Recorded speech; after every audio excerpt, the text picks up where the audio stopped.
The sun had turned the earth to copper long before Karen noticed a dust cloud on the horizon. She straightened from the vegetable patch, what passed for one in this unforgiving corner of the Flinders Ranges, and shaded her eyes with a soil-stained hand. The ghost gums stood sentinel in the heat haze, their pale trunks seeming to shimmer like spirits themselves, and beyond them, something moved with purpose across the red expanse. Out here, visitors meant news. News usually meant trouble. Karen wiped her hands on her apron and walked towards the homestead, her boots crunching on the sun-baked clay. At 52, she moved with the economy of a woman who'd learned not to waste energy on anything that wouldn't pay dividends.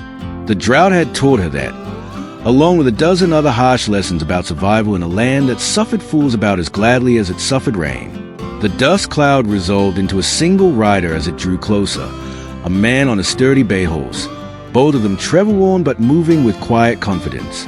Karen's hand instinctively went to her throat, where a wedding ring had hung on a thin gold chain for the past 6 months.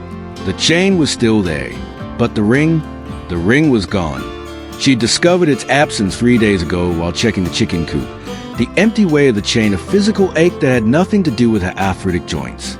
27 years of marriage it had symbolized, 27 years of Thomas's steady presence and gentle humor. She'd worn it proudly on her finger until his funeral, then moved it to the chain when grief made the sight of it on her hand too raw to bear.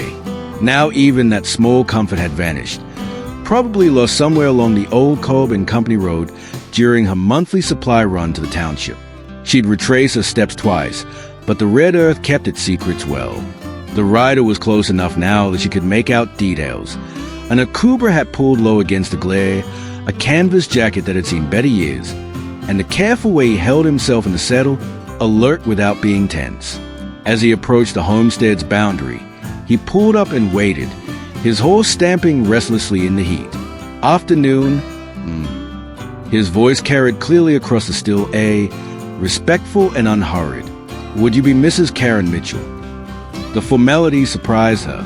Most men who found their way to her door, station hands looking for work, hawkers peddling patent medicines, the occasional swag man seeking a meal, dispensed with ceremony.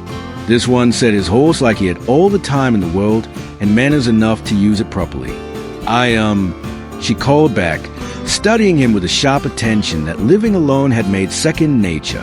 What's your business? Instead of answering immediately, he dismounted and reached into his stole bag. Karen's hand moved closer to the shotgun she kept propped beside the door, not threatening, just prepared. The Outback had taught her the value of preparation too. What he withdrew wasn't a weapon or a document, but something small that caught the afternoon light with familiar golden gleam. Karen's breath caught in her throat. Believe this might be yours, he said, walking closer but stopping a respectful distance from a veranda. He held up the ring, and even from 10 feet away, she could see the tiny inscription inside the band that Thomas had commissioned from a jeweler in Adelaide. Forever, my heart. Where did you find it? The words came out sharper than she'd intended, suspicion warring with relief in her chest. Along the old mail route, near Wilpena Creek, caught the sun just right, or I might have missed it entirely. He stepped forward and placed the ring gently on the veranda railing, then stepped back again. Took some asking around to find who it might belong to. Mrs. Henley at the store remembered you wearing it on a chain. Karen moved forward slowly, hardly daring to believe. The ring was exactly as she remembered. Simple gold, worn thin in places from years of wear. The inscription still legible despite its travels. She slipped it back onto the chain around her neck, and for the first time in 3 days, felt like she could breathe properly. I don't know how to thank you, she began, reaching for the small purse she kept in her apron pocket. Please, let me. No need. His tone was quiet but firm. Wasn't looking for payment. Karen frowned.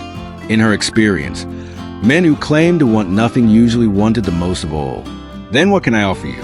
A meal? Water for your horse? It's a long ride back to town. That's kind, but we'll manage. He touched the brim of his hat politely, just glad to see it back where it belongs. He turned to go, and something in the set of his shoulders, resigned, perhaps, or wearily accustomed to suspicion, made Karen speak before she could think better of it. What's your name?" He paused, his hand on his horse's reins. Jonh Carmichael." The name settled into the afternoon quiet like a stone dropped into still water, and Karen felt the ripples of recognition spread through her memory. Carmichael. She'd heard that name before, whispered in the store, mentioned in cautious tones by the constable. A bushranger's name, a man who'd been connected to troubles along the mail routes, though the details had always been vague, softened by distance and the peculiar way bad news traveled in the bush, losing accuracy while gaining drama. She studied him again, this time seeing past the courtesy to the careful watchfulness beneath. A man who expected to be judged and had made his peace with it. "Well, Mr. Carmichael," she said carefully, "I'm grateful. More than you might know." He nodded once, economically, and swung back into the saddle. Karen watched him ride away until the heat haze swallowed horse and rider both, leaving only the ghost gum standing guard over the endless red earth. The ring felt warm against the collarbone, heavier than its actual weight suggested, as if it carried with it not just Thomas's memory but a new question. What manner of man rides alone across the ranges to return something that wasn't rightfully his, then asks for nothing in return? The sun continued its slow burn across the sky, and the wedge-tailed eagles continued their lazy circles overhead. But something had shifted in Karen's carefully ordered world. Perhaps it was simply the return of the ring, the restoration of a small but significant piece of a past. Or perhaps it was a puzzling encounter with a man whose reputation suggested one thing while his actions whispered another. Either way, she found herself glancing towards the horizon more often as the afternoon wore on, though she couldn't have said exactly what she was looking for. The Outback kept its secrets well, but sometimes, just sometimes, it offered up surprises instead. And Karen Mitchell, practical widow and survivor of drought and distance, was beginning to suspect that Jonh Carmichael might prove to be the most surprising of all.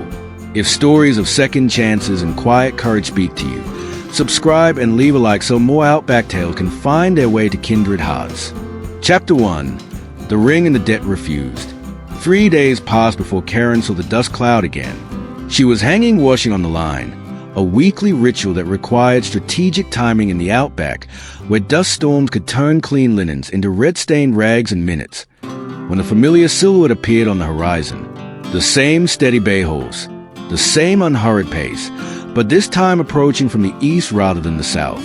Karen paused, a damp cotton shirt in her hands, and watched his approach with the mixture of curiosity and caution that had kept her alive through 27 years of bush living.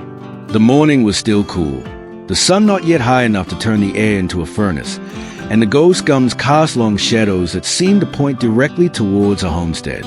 Jonh Carmichael rode like a man who belonged to the landscape rather than merely traveling through it, and Karen found herself admiring the quiet competence of it despite her reservations. When he reached the boundary of a property, he dismounted and approached on foot, leading his horse, a courtesy she hadn't expected but appreciated nonetheless. "Mrs. Mitchell," he said, touching his hat-brimming greeting. "Hope I'm not disturbing you." "Depends on your purpose, Mr. Carmichael." Karen hung the shirt on the line with deliberate care, buying herself time to study him in the clearer light of morning. He looked older than she'd first thought, perhaps mid-40s, with lines around his eyes that spoke of years spent squinting into harsh sunlight. His clothes were clean but well-mended, and his horse was well cared for, details that told their own story about the kind of man he might be. "Notice your windmill's got a squeak to it," he said, nodding towards the old Comet mill that drew water from a bore. "Bearings probably dry. Left to itself, it'll seize up come the hot weather." Karen glanced towards the windmill, which did indeed emit a faint but persistent complaint whenever the morning breeze caught its blades.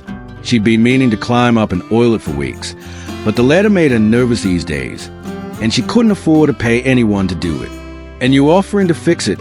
she asked, skepticism sharpening her voice. "For what price?" "No price." John's response was matter-of-fact, as if the concept of payment hadn't occurred to him. "Got the tools with me, and it's a 10-minute job for someone who knows which end of a spanner to hold." The casual dismissal of a mechanical competence might have stung, except that his tone held no condescension. merely the practical assessment of a man who'd clearly spent years maintaining equipment in country where the nearest repair shop was a 3-day ride away.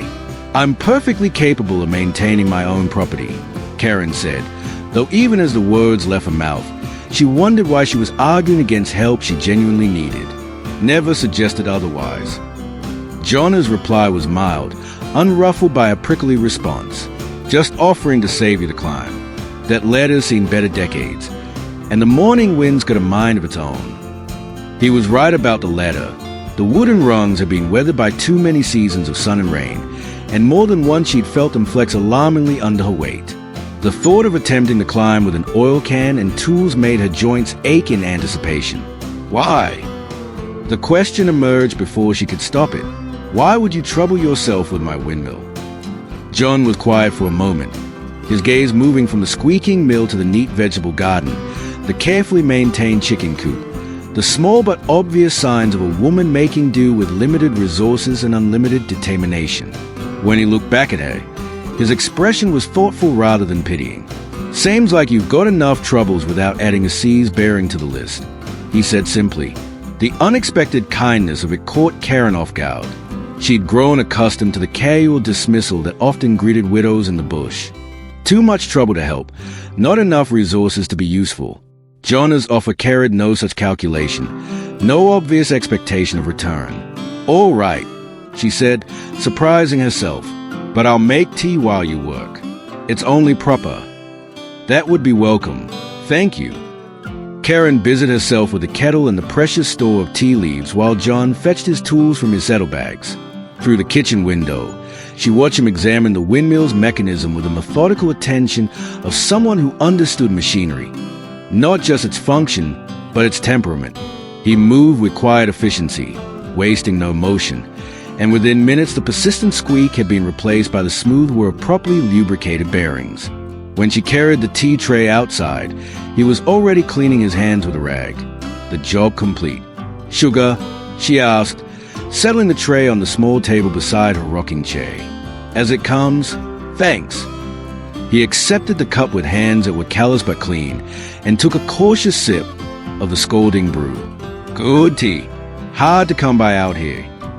I order it specially from Adelaide. One luxury I won't compromise on." Karen settled into her chair, cradling her own cup, and studied her unexpected visitor. That was more than a 10-minute job. Bearing was worse than I thought. Had to clean out some grit before it would take oil properly. John's explanation was delivered without self-congratulation, as if the extra work was simply part of what needed doing.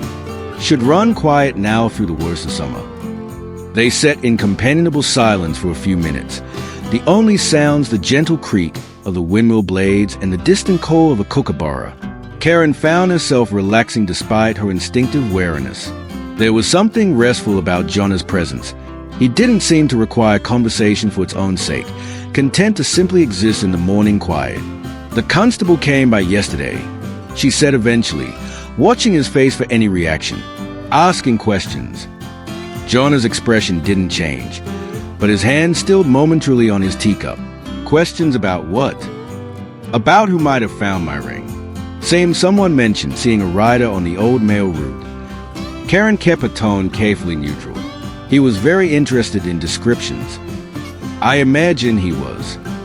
Jonh finished his tea and set the cup down with deliberate care. Constable Bands doesn't much care for unsolved puzzles. "You know him?" "We've crossed paths." The admission carried no elaboration, but Karen heard the weight of history in those 3 words. "Is a thorough man." Some might say too thorough. Karen considered this.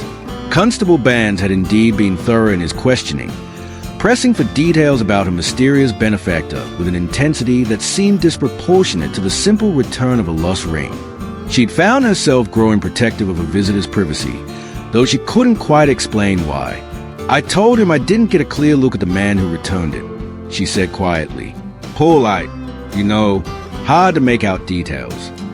Jonh looked at her then, really looked, and Karen saw something flicker in his eyes, surprise, perhaps, or a weary kind of gratitude.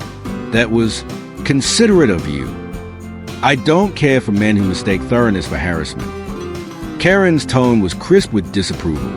Besides, returning lost property isn't a crime. Last I checked. No, Jonh agreed, but his voice carried undertones that suggested the situation might not be quite so straightforward. Though in my experience, the law tends to be suspicious of simple kindness. He stood then, collecting his hat from where he'd set it on the table. I should be moving on. Thank you for the tea. Mr. Carmichael. Karen rose as well, her decision crystallizing even as she spoke. If you're ever passing this way again, you'd be welcome to stop.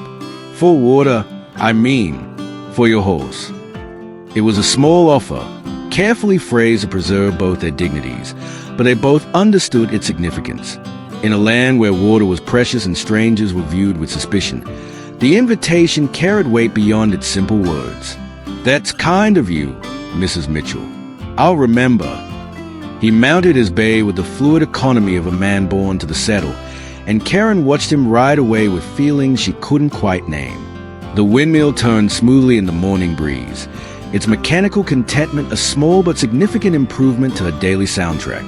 As the dust of his passage settled back to earth, Karen found herself thinking not about the constable's questions or the rumors that seemed to follow Jonh Carmichael like his own shadow, but about the careful way he cleaned the windmill bearing, the respectful distance he'd maintained, the fact that he'd asked for nothing and expected less. In her experience, men who truly wanted nothing were rarer than good seasons and twice as valuable. The morning stretched ahead of her, full of the usual tasks that filled a widow's days, but somehow the ordinary chores felt lighter. Perhaps it was simply the relief of having a properly functioning windmill, or the knowledge that a precious ring was safely back where it belonged.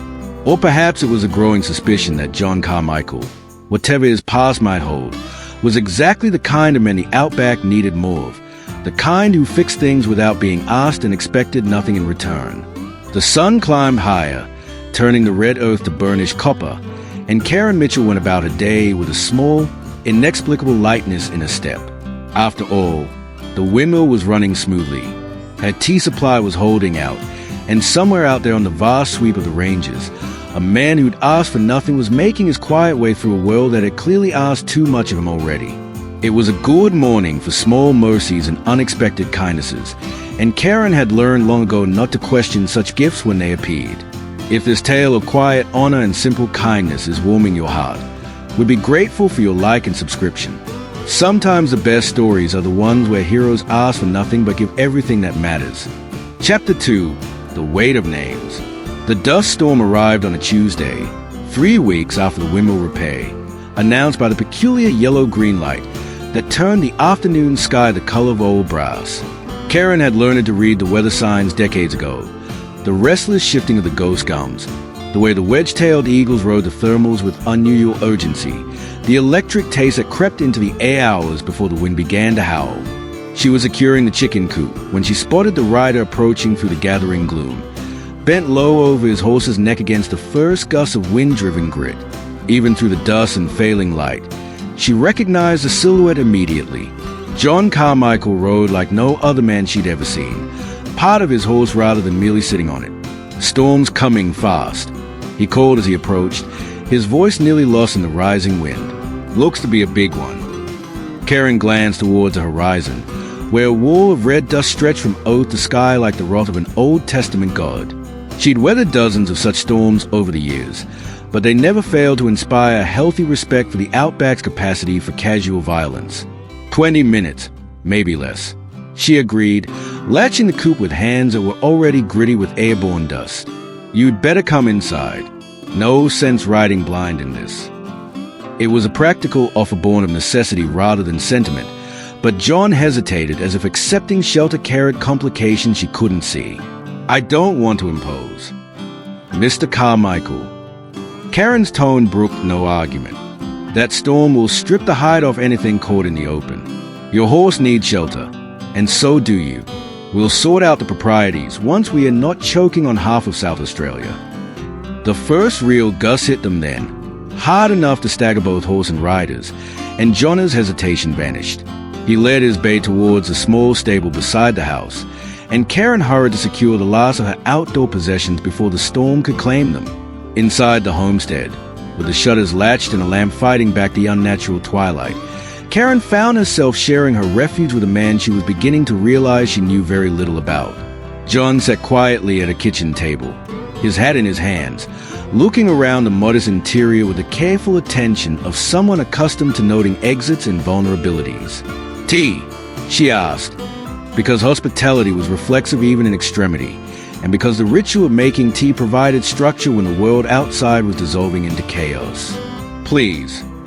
His voice was softer in the enclosed space, more intimate somehow, and Karen found herself newly conscious of the fact that they were alone together while the storm raged beyond her walls. The wind rose to a howl that seemed to shake the very foundations of the house, and fine dust began to seep through the gaps around the shutters despite her careful preparations. Karen had lived through enough dust storms to know that no building, however well-maintained, could keep out the Outback when it was truly determined to enter. "How long have you lived here?" Jonh asked, accepting the tea with a nod of thanks. 31 years come September. Thomas and I built the original cottage ourselves, added the kitchen and extra room when we thought we might." She let the sentence trail off, the old ache of childlessness still tender after all these years. "When we needed more space." Jonh didn't press for details, for which he was grateful. The story of their childless marriage was one she'd told too many times to too many well-meaning neighbors, each telling wearing the pain thinner but never quite erasing it completely. "It's a good house," he said instead, his gaze taking in the solid construction, the careful maintenance, the small touches that spoke of years of loving occupation. "Built to last." Thomas was particular about his carpentry, said if you were going to do something, you might as well do it right the first time. Karen smiled at the memory, then sobered as another gust rattled the shutters. "Though I sometimes wonder if he'd have built it quite so far from town if he'd known I'd be living here alone." "Isolation's got its advantages," Jonh observed quietly. "Privacy, self-reliance, no one asking questions about your business." Something in his tone made Karen look at him more closely. "Is that what you prefer, Mr. Carmichael? No questions?" He was quiet for so long that she thought he might not answer at all.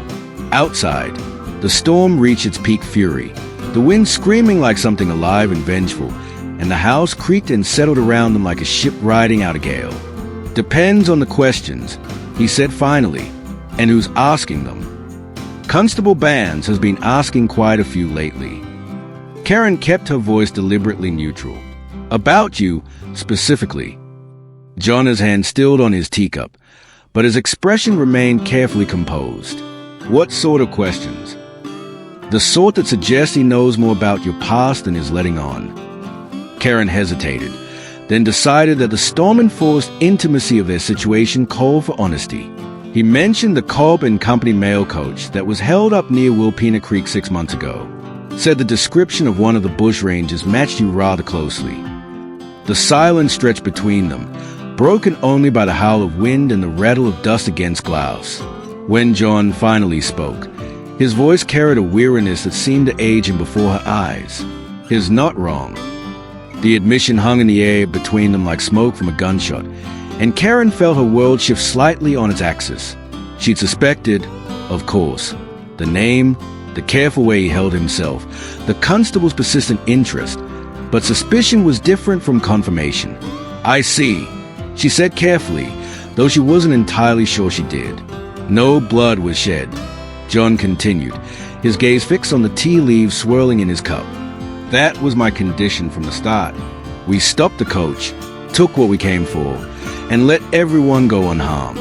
The driver, the guard, the passengers, all of them walked away with nothing worse than a story to tell.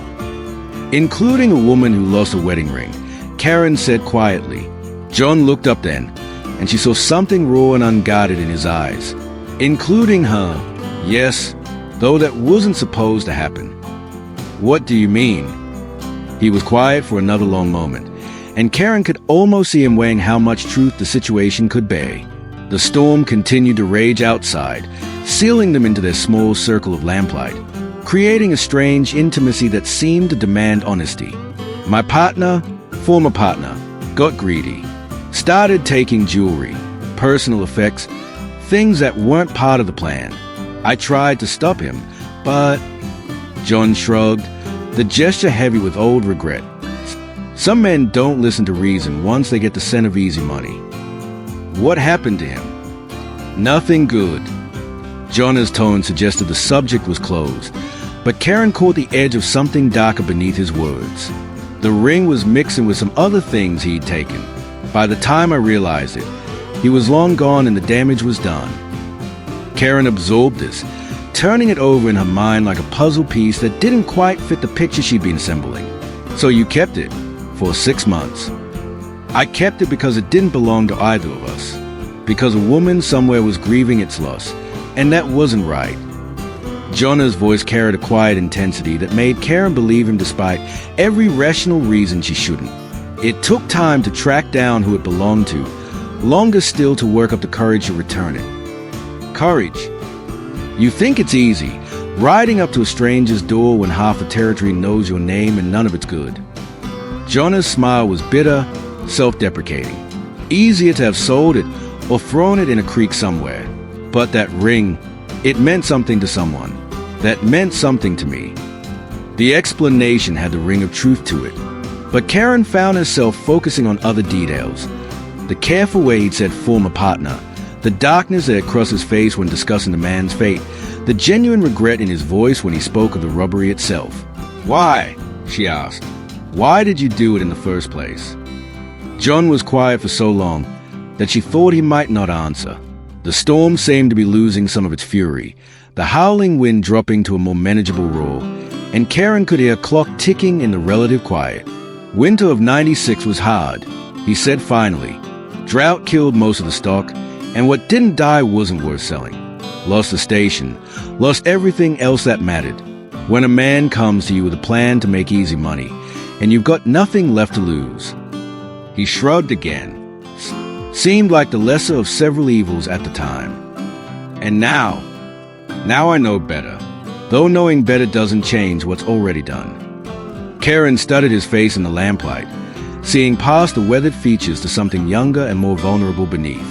She'd known desperation herself, the lean years when the rains failed and the bills mounted, the grinding worry of making ends meet on a widow's resources. The difference was that she'd had Thomas to share the burden, and neighbors who could be counted on for help when things got truly desperate. You could have kept riding, she said, after you returned the ring.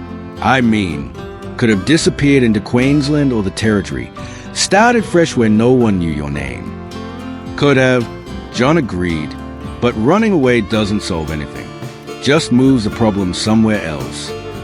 The storm was definitely weakening now, the dust-laden wind dropping to gusts that rattled the shutters without trying to tear them free. In another hour or two, the air would clear enough to see the stars again, and her unexpected guest would have no excuse to linger. Constable Ban thinks you're planning something, Karen said. He asked me to keep an eye out for suspicious activity. And will you? The question was asked quietly, without accusation, but Karen heard the weight of it. Her answer would define not just this moment, but whatever relationship might develop between them. Trust was a precious commodity in the Outback, not to be given lightly or withdrawn carelessly. I'll keep an eye out for anything that threatens me or my property, she said carefully.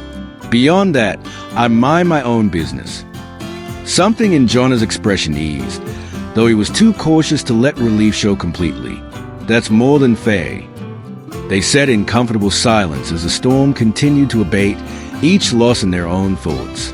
Karen found herself reassessing everything she thought she knew about the man sitting across from a table. The facts hadn't changed. He was still a bushranger, still a man with a price on his head, still someone whose presence in a house could bring unwanted attention from the law. But the context had shifted, and context, Karen was beginning to realize, mattered more than she previously understood. The bearing on that windmill is still running smooth, she said eventually, offering the observation like a peace treaty. Good to hear. Should last through summer now, properly maintained. About that, Karen hesitated, then forged ahead. I've been thinking about what you said, about the ladder being unreliable. If you were to pass this way again sometime, and if you had a few minutes to spare. She let the sentence trail off, leaving the invitation unfinished but unmistakable. Jonh looked at her for a long moment, something unreadable flickering in his eyes. "I could do that," he said quietly, "if you're sure it wouldn't be complicated." "Mr. Carmichael, I'm 52 years old, and I've been managing complications for most of them. I think I can handle whatever comes with accepting help from a neighbor." "Is that what I am? A neighbor?" The question was asked with careful neutrality, but Karen heard the uncertainty beneath it. In a land where neighbors might be separated by dozens of miles, the definition was necessarily flexible, but it was also precious. Neighbors were the ones who helped you through the hard times, who shared information and resources, who could be counted on when the chips were down. "I reckon that depends on how you want to be seen," Karen said. "But from where I sit, a man who fixes windmills and returns lost rings is welcome to consider himself a neighbor." The storm chose that moment to release its final fury in one last gust that seemed to shake the entire house, then settled into the gentle moan that meant the worst had passed. Soon the air would clear, and normal life would resume. But something had changed in the space between storm walls, something that couldn't be undone by clear skies and settled dust. "I should check on my horse," Jonh said, though he made no immediate move to rise. "Make sure the stable roof held." "The roof's solid," Karen assured him. "Thomas built it to the same standards as the house. But you're welcome to check if it would ease your mind." They both knew he was looking for an excuse to leave, to restore the careful distance that the storm had temporarily collapsed. But they also both knew that the distance, when restored, will be measured differently now. The space between neighbors rather than the gulf between strangers. "Mrs. Mitchell," Jonh said as he stood and reached for his hat. "Thank you for the shelter, for the tea, for..." He paused, searching for words. "For listening without judging." "Thank you for trusting me with the truth," Karen replied. "That couldn't have been easy." "No," he agreed, "but it was necessary." He moved towards the door, then stopped and looked back at her. "The windmill inspection you mentioned, I could stop by next week if that suits. Tuesday, perhaps around mid-morning." Tuesday would be fine. Karen felt an absurd flutter of anticipation at the prospect, which she firmly suppressed. This was practical cooperation between neighbors, nothing more. "I'll have the kettle on." After he left, Karen sat in her kitchen listening to the storm's retreat and thinking about the complexities that had just entered her well-ordered life. Outside, the dust was beginning to settle, revealing a landscape scoured clean by the wind's fury. By morning, the red earth would be smooth and unmarked again, ready for new stories to be written across its surface. Rather like herself, she thought with a wry smile. Ready or not, it seemed her story was about to acquire some new chapters. Chapter 3, Asking Nothing, Giving Everything. The drought broke on a Thursday in late November, 3 months after the dust storm, with a kind of sudden violence that made newcomers to the Outback believe they were witnessing the end of the world. Karen woke to the sound of thunder rolling across the ranges like artillery, and by the time she dressed and made her way to the kitchen, the first fat drops were already striking the iron roof with the percussive urgency of a telegraphist tapping out urgent news. She stood at her window watching the miracle of the first real rain in 18 months, and found herself thinking not of the relief it would bring to her struggling vegetable garden, but of a Tuesday morning 3 weeks ago when Jonh had failed to appear for his regular windmill inspection. It was the first time he'd missed the appointment since they'd established a routine, and his absence had left Karen with an unease she couldn't quite name. The windmill had been running perfectly. His maintenance was thorough and reliable, but she'd found herself listening for the sound of hoofbeats until well past noon, and feeling utterly bereft when they never came. Now, as the rain began in earnest, drumming against the windows with increasing intensity, she wondered where he was weathering the storm and whether he was safe. The thought surprised her with an emotional weight. Somewhere in the careful dance of Tuesday morning visits and shared cups of tea, Jonh Carmichael had become more than just a helpful neighbor. He'd become someone whose absence created a hollow space in her week. Someone whose quiet presence had become as natural and necessary as the sound of the windmill turning in the morning breeze. The rain was falling steadily now, transforming the red dust outside her door into slippery mud and filling the air with a distinctive petrichor smell that marked the end of drought. Karen put the kettle on and settled at a kitchen table to watch the world turn green again, but her contentment was shadowed by worry. She didn't have long to wait for answers. The rider who approached through the grey curtain of rain was not John, but Constable Barnes, and even from a distance Karen could see that his usual precise uniform was rumpled and travel-stained. He rode with the grim determination of a man on unpleasant business, and when he dismounted at a gate, his boots squelched audibly in the mud. Mrs. Mitchell. His greeting was brusque, dispensing with the usual pleasantries. I need to ask you some questions about Jonh Carmichael. Karen kept her expression carefully neutral as she invited him onto the covered veranda, though something cold settled in her stomach. What sort of questions? The sort that involved his whereabouts 3 nights ago. Barnes removed his sudden hat and attempted to wring some of the water from it, a futile gesture given the continuing downpour. There was an incident at the Hendersons' place. Someone cut their fence wire and drove off a dozen head of cattle. And you think Mr. Carmichael was involved? Karen's voice carried more skepticism than was probably wise, but she couldn't help herself. The idea of John stealing cattle seemed absurd. He barely had enough provisions to keep himself fed, let alone the resources to handle stolen stock. I think Jonh Carmichael is a known criminal with a history of taking things that don't belong to him, Barnes replied sharply. And I think his sudden appearance in this district, right around the time these thefts started, is more than coincidence. Karen felt a surge of protectiveness that surprised her with its intensity. When you say these thefts, exactly how many are you referring to? 4 incidents in the past 2 months. Cattle, mainly, but also tools and supplies from the MacDougall place, and a saddle from the trading post in Holker. Barnes's tone suggested he considered this catalogue of evidence conclusive. Always at night, always clean jobs with no witnesses. Very professional,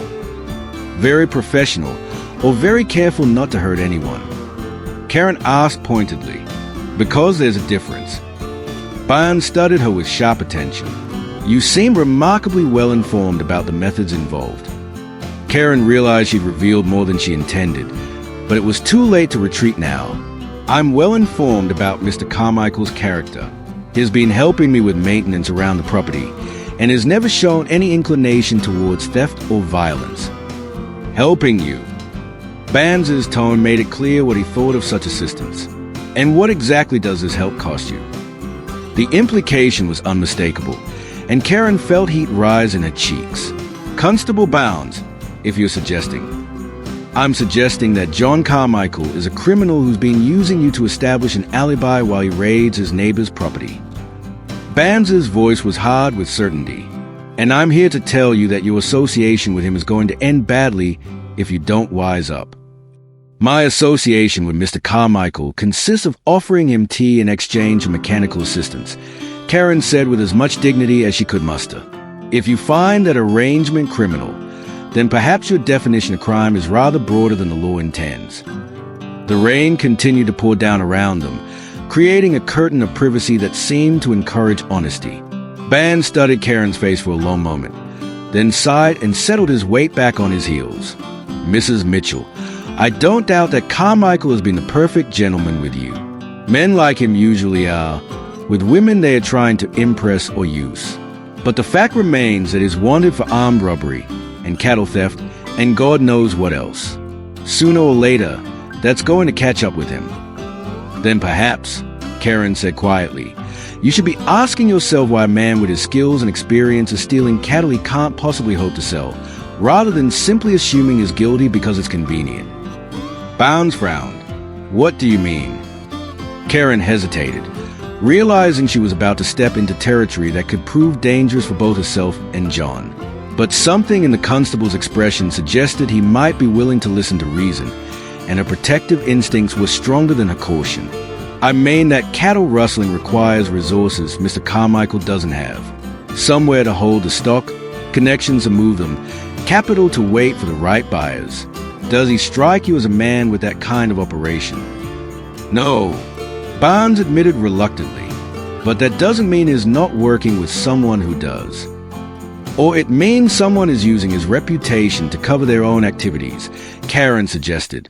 Someone who knows that any unexplained theft will be blamed on the ex-Bushranger, leaving them free to operate without suspicion. The idea hung in the air between them, and Karen could see Barnes turning it over in his mind. It clearly wasn't a possibility he'd considered, but it fit the fact better than his original theory. Even if that's true, he said finally, Carmichael is still a wanted man. I have a duty to bring him in. Of course you do. Karen's tone was understanding rather than argumentative. But you also have a duty to catch the real thieves, don't you? And if you arrest Mr. Carmichael now, they'll just disappear into the landscape while you're processing paperwork. Barnes was quiet for a long moment, watching the rain turn her yard into a temporary lake. When he spoke again, his voice was thoughtful rather than certain. What do you suggest? The question caught Karen off guard. She'd been arguing from instinct rather than strategy, driven by a growing certainty that Jonh was innocent of the recent crimes. Now she had to think practically about how to prove it. Give him a chance to help you catch them, she said. He knows this country, knows how rustlers operate. Use his knowledge instead of treating him like the enemy. And if he runs? Karen considered this, remembering the careful way Jonh had spoken about his past, the regret in his voice when he discussed his crimes, the quiet determination he'd shown in trying to make amends. He won't run. Not anymore. You sound very certain of that. The conviction in her own voice surprised Karen, but she realized it was true. Whatever Jonh had been, whoever he was becoming, he'd reached a point where running away was no longer an option. Is tired of running. Constable Barnes. What he wants now is a chance to do right by the world that's wronged him as much as it's wronged it. Barnes studied her face for a long moment, then nodded slowly. All right, Mrs. Mitchell. I'll give your friend a chance to prove himself. But if he disappears, or if anything else goes missing while he's free, I'll hold you partially responsible. That's fair, Karen agreed, though she felt a flood of anxiety at the weight of the responsibility she was accepting. How will you find him? Oh, I know where he is. Barnes's smile was grim. Been camped in the old shepherd's hut up on Wilpena Ridge for the past month. Convenient location for someone who wants to keep an eye on the surrounding stations without being seen himself. The information sent a chill through Karen that had nothing to do with the rain-cooled air. If Barnes knew where Jonh was, why hadn't he arrested him already? And what did it mean that Jonh had been watching the area without telling her? You've been watching him watch everyone else, she realized. I've been doing my job, Barnes replied neutrally. And part of that job is making sure decent folks like yourself don't get caught up in situations beyond their understanding. The patronizing tone rankled, but Karen forced herself to focus on the larger issue. When will you approach him? Tomorrow, if the rain stops. Tonight, if it doesn't. Barnes settled his damn hat back on his head and prepared to brave the downpour again. I'll give him your message about cooperation, Mrs. Mitchell. But if I were you, I'd start preparing myself for the possibility that your faith in his character is misplaced. After he left, Karen sat on a veranda watching the rain transform her familiar landscape into something strange and temporary. The drought-hardened earth couldn't absorb the sudden abundance of water, and temporary creeks were forming in every depression, carrying red mud and debris towards a distant Murray. She found herself thinking about faith and trust, about the difference between knowing someone and believing in them. Her relationship with Jonh had been built on small kindnesses and quiet conversations, on the evidence of his character revealed through mundane interactions. But now she was being asked to stake something larger on that foundation, not just her own judgment, but his freedom and possibly his life. The rain drummed against the roof with hypnotic persistence, and Karen made a decision with the same practical certainty that had guided her through 3 decades of outback living. She would trust her instincts, trust a man who fixed windmills and asked for nothing, trust that redemption was possible even in a land that rarely offered second chances. But first, she had to warn him. The ride to Wilpena Ridge in the rain was the most foolish thing Karen had done in years, and possibly the most necessary. She wrapped herself in Thomas's old oilskin coat and settled Buttercup, her placid bay mare, with hands that shook only slightly with nerves rather than cold. The track up to the ridge was treacherous in the wet, slick clay alternating with patches of slippery stone, But Buttercup was sure-footed and patient. They climbed steadily through the gray afternoon, following sheep tracks and half-remembered paths from the days when Thomas used to hunt in these hills. She found the shepherd's hut exactly where Barnes had said it would be, a small stone structure tucked into a fold of the hillside where it was invisible from below but commanded a clear view of the surrounding country. Smoke rose from its chimney, a thin grey line against the darker grey of the storm clouds. Jonh emerged before she'd even dismounted, moving with the quick alertness of someone accustomed to unexpected visitors meaning trouble. When he recognized her, relief and concern poured across his face in equal measure. "Mrs. Mitchell, Karen, what are you doing up here? This weather's no fit for traveling." The casual use of a Christian name sent an unexpected warmth through her chest, but she pushed the feeling aside to focus on the urgent business at hand. "Constable Barnes came to see me. He knows where you are and is coming for you, tonight or tomorrow." John's expression went carefully blank, the look of a man receiving news he'd been expecting but hoping to avoid. "I see. Thank you for the warning." He turned towards the hut, presumably to gather his possessions, but Karen caught his arm before he could take more than a step. "That's not why I'm here," she said urgently. "He's willing to make a deal. Help him catch the real cattle thieves, and he'll consider it in your favor when it comes time for sentencing." Jonh looked back at her, something unreadable flickering in his eyes. "The real thieves?" "You didn't do it," Karen said with complete certainty. "The recent thefts, I mean." I told him it didn't make sense, that you didn't have the resources or connections for that kind of operation. "And what if you're wrong?" The question was asked quietly, without accusation, but Karen heard the weight of old pain beneath it. "What if I'm exactly what everyone says I am?"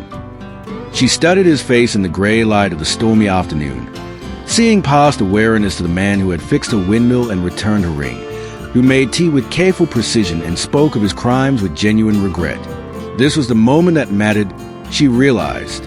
Not the formal question of guilt or innocence, but the personal choice to believe in possibility rather than resignation.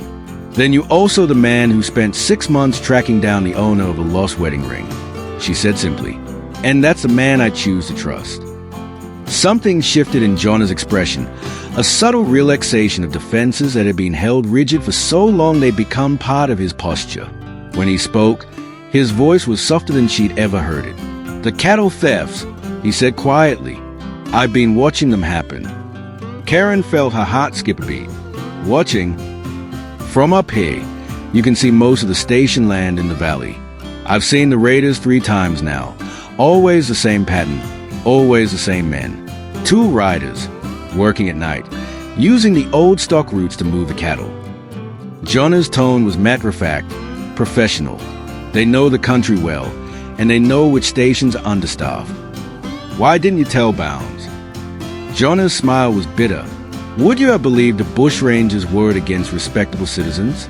Especially when those citizens are careful to make sure any evidence points away from themselves. Karen felt a chill that had nothing to do with the rain soaking through her coat. "You know who they are. Jack Morrison and his son Pete. They run a small spread about 20 miles north of here, barely scraping by from what I hear. But they've been driving stolen cattle to buyers in Broken Hill, using their legitimate operation as cover." John's voice carried the flat certainty of someone stating facts rather than making accusations. "Smart? Really? Who's going to suspect local graziers of rustling from their neighbors? But you can prove it. I can lead bands where they are holding the stolen stock, and I can tell him when they are likely to make their next move." Jonh hesitated, then added quietly, "But it means trusting that he'll honor his word about leniency." Karen thought about her conversation with the constable, about the reluctant fairness she glimpsed beneath his professional suspicion. He's a good man, even if it's a rigid one. If you help him solve this, he'll remember it.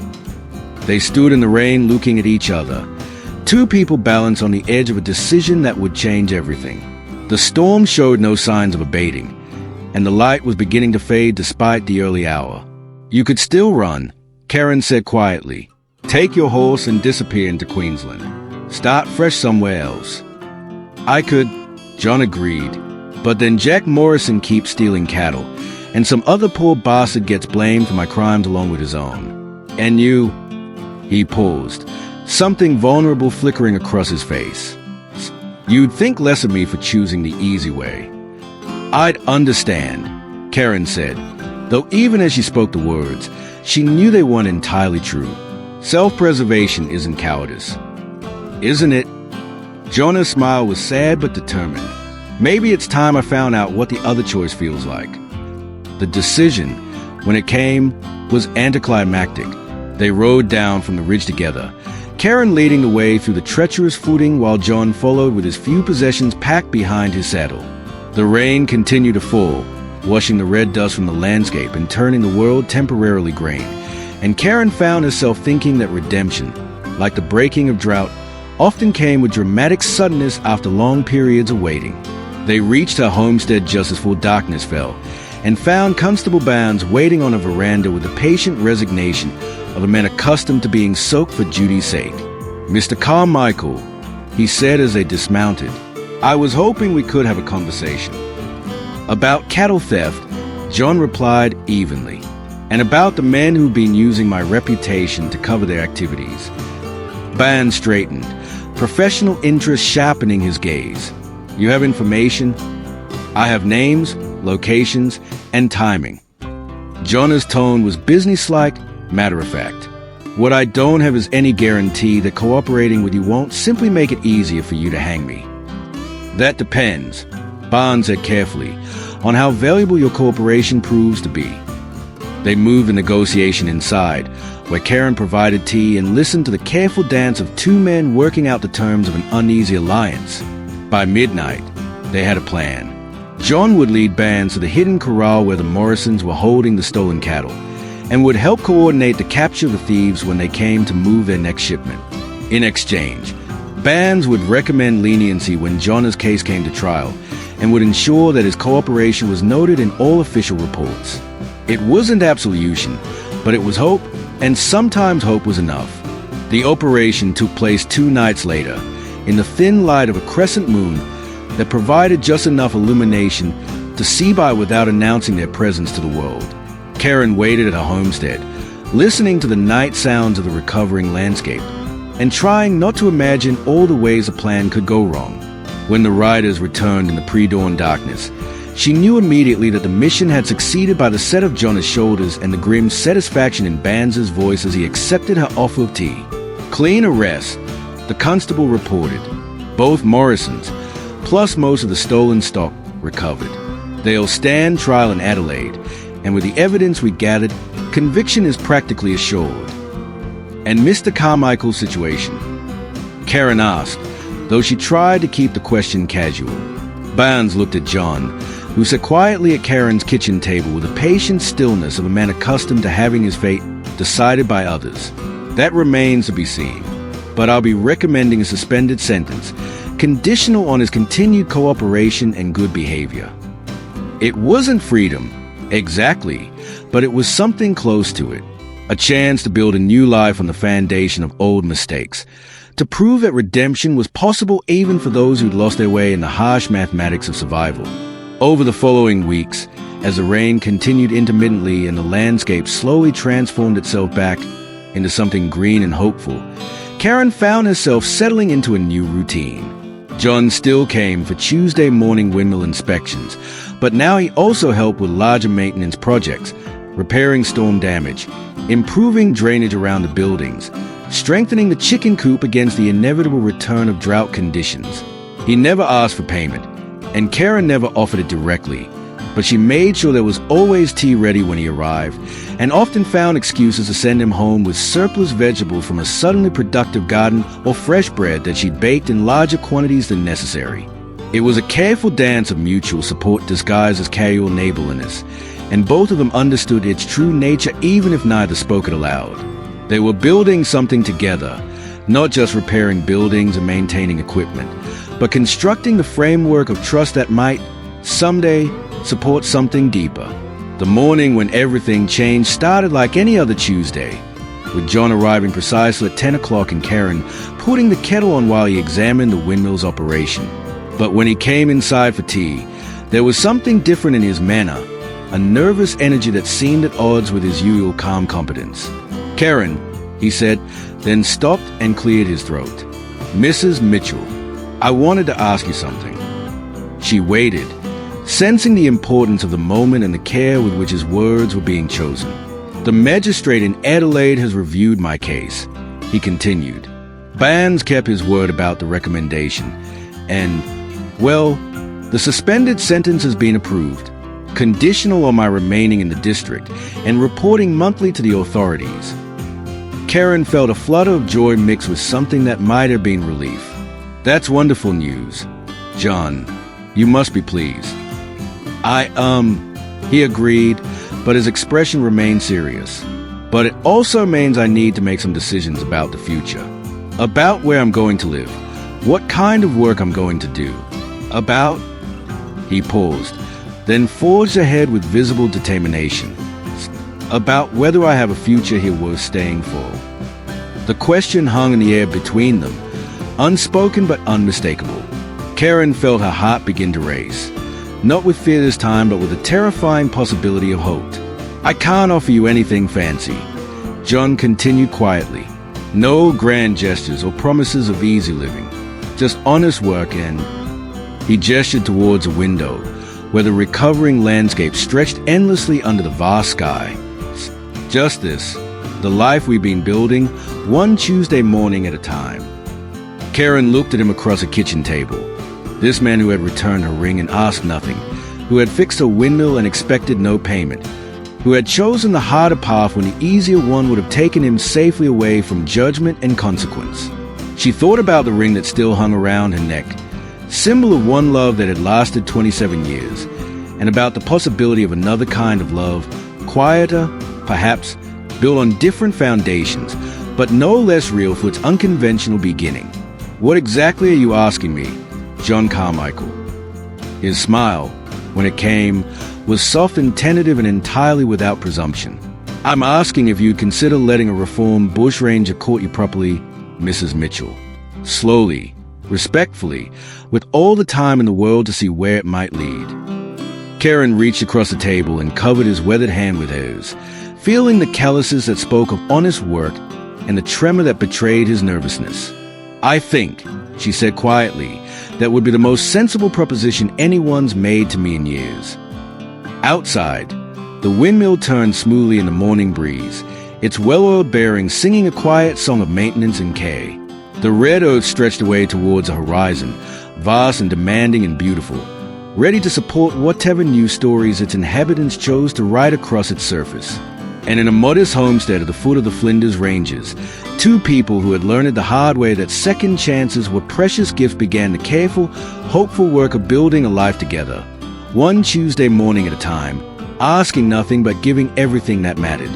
The wedding ring still hung on its chain around Karen's neck, but now it felt less like an anchor to the past and more like a bridge between what was and what might be. Love, she was learning, didn't always arrive in the expected package or at the convenient time. Sometimes it came dusty and travel-worn, carrying the weight of old mistakes and new hopes in equal measure. Sometimes it came asking nothing and gave everything in return. If this journey through dust, duty, and second chances has touched your heart, would be honored by your subscription and like. Share in the comments what asking nothing in return means to you. Your voice helps these Outback whispers travel further, reaching souls who understand that the best love stories are often the quietest ones.